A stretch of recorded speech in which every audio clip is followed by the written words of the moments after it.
Okay. There's always going to be memories that you will remember more than others. There's going to be ones you cherish and continue to tell to the end of time. My memory, my story is when we traveled to Poland for the first time and was on a plane for 12 plus hours. It all began when we boarded a plane in Dallas and took off. And I always loved traveling because I could fall asleep and wake up in a different place. But this time was a little bit different because of how long the flight was. I woke up and was still on a plane and still had time until we landed. As a kid, I could never sit down and just be quiet. I always wanted to be up and doing something.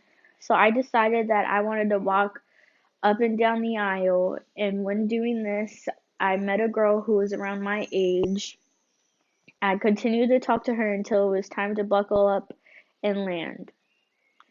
Upon landing, we were in Germany. We had to get our passport stamped so we could catch a plane to go to Poland.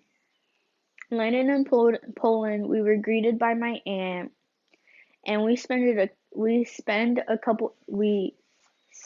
couple days with her and her husband and my two cousins.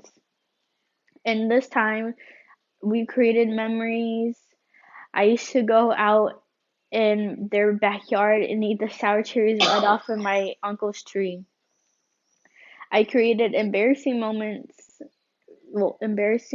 with my cousins, as instead of drawing on my face with the eyeliner, I draw my face with the Sharpie, which we had to scrub off so I didn't go to my grandparents with a mustache.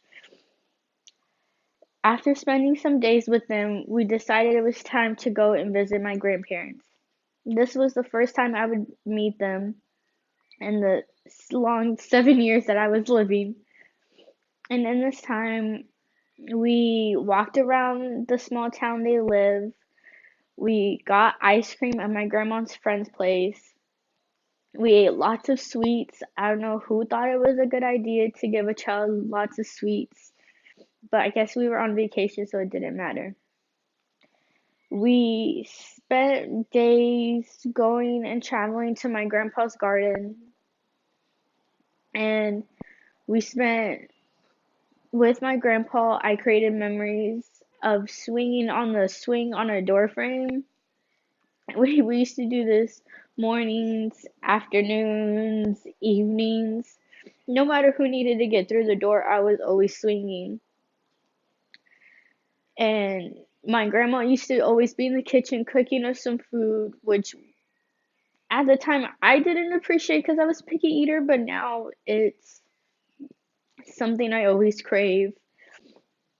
And after spending days with them too, my family wanted to go to a city that's close by and just go and look at the history of the country.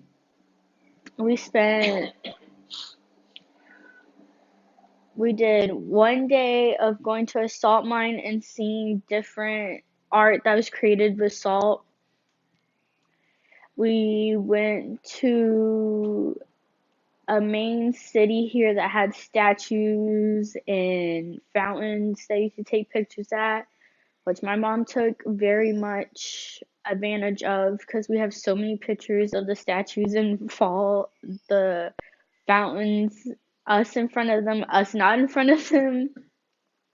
We took a carriage ride going around and looking at the different buildings, learning histories of the buildings. And towards the end of the trip, we decided to go shopping, and I always zoned out because I always held someone's hand, but someone decided to let go of my hand, so I was zoned out walking around in a mall. And not even thinking, I go up to this guy and I tug on his shorts, believing it was my brother. Turns out it wasn't my brother. And so then, in the end of this trip, I take away memories, stories, embarrassing moments I will always remember, and continue telling people all these things, showing the pictures to those who don't have the opportunity to come over here, and just continue and just continue taking away and remembering all these things, because in the end, memories are always something you take with you and will always hold close to your heart.